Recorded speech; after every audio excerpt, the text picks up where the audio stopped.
मंडळी, मी पूनम मोरे. आज माझ्याकडे संक्रांत हा उत्सव साजरा करत आहे. तर आता तुम्हाला वाटत असेल की संक्रांत आपण का साजरी करतो, याचं कारण तुम्हाला माहिती आहे का? तर हा व्हिडिओ पूर्ण बघा. वेळ नसल्यामुळे मी फुलांची रांगोळी काढली आणि यावेळेचं थीम होतं पोंगल प्लस संक्रांती थीम. म्हणजे आपलं महाराष्ट्राचं आणि तमिळनाडू असं मी कल्चर मिक्स बनवलेलं होतं डेकोरेशनचं. तर त्यासाठी मी काय केलं, पतंगा बॅकग्राऊंडला वॉलपेपर काहीतरी पाहिजेत म्हणून मी बॅकग्राऊंडला पतंग लावल्या आणि गेटअप यासाठी मी लायटिंग लावलेली होती. आणि 2 छान घर बनवले होते जुन्या काळातल्यासारखे. आणि मराठी लुकमध्ये मी ठेवलेलं होतं, म्हणजे आपले जे महाराष्ट्रीयन लोकांचं जे होतं सुगडं पूजायचं ते 5 सुगडे ठेवलेले होते. आणि घरासमोर छान रांगोळी वगैरे काढलेली होती. आणि तमिळनाडू लोक जसे करत होतात चूल आणि त्याच्यावर सुगडं ठेवतात आणि आपले 5 जे उसाचे धांडे असतात ते ठेवतात. आणि मी असंच साईडला एक शेती ठेवली होती. शेतामध्ये जे आपले नवीन धान्य पिकवतात त्याचे मी झाडे डुप्लिकेट लावलेली होती. ॲक्च्युली काय झालं होतं, मी नवीन झाडं लावलेली होती पण आमच्या कबुतरांनी पूर्ण खाऊन घेतले होते.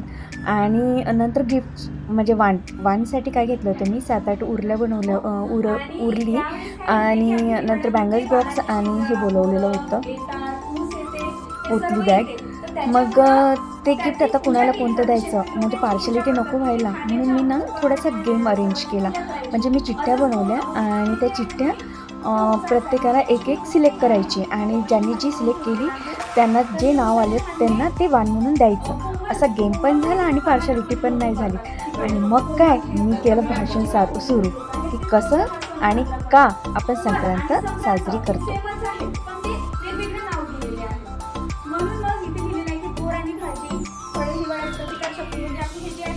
प्रतिकारशक्ती वाढवण्यासाठी बघ हे खायला पाहिजेत आपण लोकांनी. मग तीळ आणि गुळच का करतो, तर आता हे थंडीचे दिवस आहेत, मग आपल्या बॉडीला उष्णता कशी मिळेल बा, तर म्हणून मग त्यांनी असं म्हणजे लोकांनी असं तयार केलेलं आहे की तीळ आणि गुळ जर खाल्ले तर दोन्ही उष्ण आहे, मग आपल्या बॉडीमध्ये जाते हीट क्रिएट होते, म्हणजे थंडी लागणार नाही आपल्याला, त्याच्यासाठी आपण तिळगुळ करतो. आणि 14 आणि 15 तारखेलाच आपलं काय होते की आपला जो आहे आपला उत्तरायणकडून दक्षिणायनकडे जाते. म्हणजे आपला जो आहे मकर राशीतून धनु राशीतून मकर राशीमध्ये प्रवेश करतो आपला जो ग्रह आहे तो.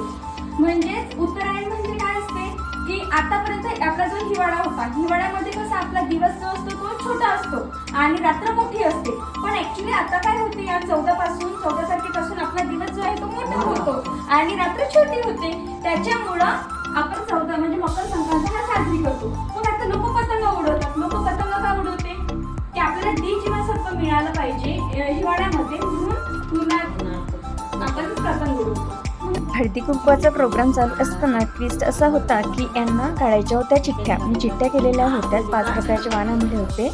आणि ते वाण म्हणजे आता कुणाला काय द्यायचं हे आपल्याला कळत नाही, म्हणून मी चिठ्ठ्या केल्या होत्या आणि यांना ना सिलेक्ट करायची होती. त्याच्यामुळे आणखीच आमच्या प्रोग्रामला मजा आली, तुम्ही बघू शकता. नंतर वेळ आली होती नाश्त्याची. आता नाश्त्याला काय करायचं म्हणून आम्ही बनवलं होतं इडली, चटणी आणि सांबार. त्याच्याशिवाय तर मज्जाच नाही. पोतली बॅग